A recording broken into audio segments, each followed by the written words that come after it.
জাতীয় পতাকা তথা বেলপড়া সরস্বতী শিশু মন্দিরর প্রধান আচার্য এবং উপস্থিত থিবা গুরুজি গুরুমা শ্রদ্ধেয় ছাত্রছাত্রী এবং এখানে উপস্থিত থিবা মঞ্চাসীন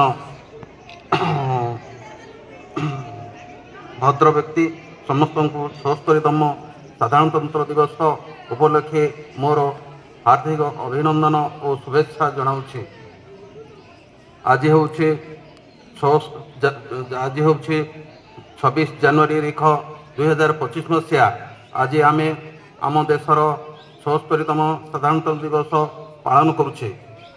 ବହୁ ବର୍ଷ ଧରି ଆମ ଦେଶ ବିଦେଶୀମାନଙ୍କ ଶାସନାଧୀନ ଥିଲା, କିନ୍ତୁ ପୂଜ୍ୟ ମହାତ୍ମା ଗାନ୍ଧୀ, ସୁଭାଷ ଚନ୍ଦ୍ର ବୋଷ, ଜବାହରଲାଲ ନେହେରୁ, ଭଗତ ସିଂ, ସରୋଜିନୀ ନାଇଡୁ, ଏହି ମାଟିର ବୀରପୁତ୍ର ବୀର ସୁରେନ୍ଦ୍ର ସାଏ ଓ ଆପଣଙ୍କ ପଡ଼ୋଶୀ ନିର୍ବାଚନ ମଣ୍ଡଳୀର ସୁଯୋଗ୍ୟ ସନ୍ତାନ ଦିବାକର ବହିଦାର, ଏହିଭଳି ଅନେକ ସ୍ୱାଧୀନତା ସଂଗ୍ରାମୀମାନଙ୍କ ପାଇଁ ଆମ ଦେଶ 1947 ମସିହା ଅଗଷ୍ଟ 14 ତାରିଖ ମଧ୍ୟରାତ୍ରିରେ ସ୍ୱାଧୀନ ଲାଭ କଲା।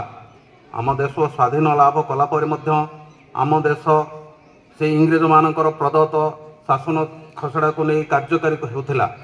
ଭାରତର ସ୍ୱତନ୍ତ୍ର ଆଇନ ବା ସମ୍ବିଧାନ ସେ ପର୍ଯ୍ୟନ୍ତ ପ୍ରଣୀତ ହୋଇନଥିଲା। ସମସ୍ତେ ଭାବୁଥିଲେ ଯେହେତୁ ଆମ ଦେଶ ସ୍ୱାଧୀନ ହାସଲ କରିସାରିଛି, ଆମ ଦେଶ ସମ୍ବିଧାନ ଅନୁସାରେ ଚାଲିବା ଉଚିତ। ସେଥିପାଇଁ ସମ୍ବିଧାନ ପ୍ରଣୟନ ପ୍ରତିଷ୍ଠିତ ହେଲା। ସମ୍ବିଧାନର ମୁଖ୍ୟ ଥିଲେ ଡକ୍ଟର ଭୀମରାଓ ଆମ୍ବେଦକର। ସିଏ ଥିଲେ ଭାରତ ସମ୍ବିଧାନର ଜନକ। ଦୀର୍ଘ 2 ବର୍ଷ 11 ମାସ 18 ଦିନ ପରେ ଆମ ଦେଶ ଆମ ଆଇନ ଅନୁସାରେ ପ୍ରଚଳିତ ହେଲା। ସେହିଦିନ ଆମେ ସମ୍ପୂର୍ଣ୍ଣ ରୂପେ ସ୍ୱାଧୀନ ହାସଲ କଲୁ। ସେହିଦିନ 1950 ମସିହା ଜାନୁଆରୀ 26 ତାରିଖ।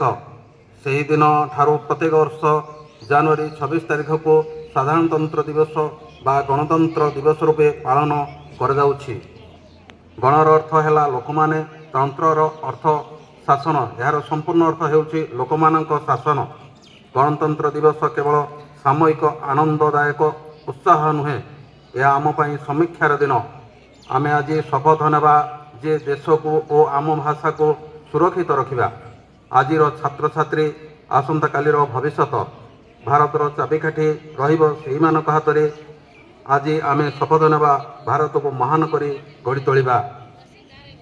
ଶେଷରେ ଲକ୍ଷ ଲକ୍ଷ ଓଡ଼ିଆଙ୍କର ଆରାଧ୍ୟ ଦେବତା ଶ୍ରୀକ୍ଷେତ୍ର ମଉଡ଼ମଣି ଜୟ ଜଗନ୍ନାଥଙ୍କ କାମନା କରୁଛି ସମସ୍ତଙ୍କୁ ସୁଖରେ ଓ ଶାନ୍ତିରେ ଏବଂ ରଖନ୍ତୁ।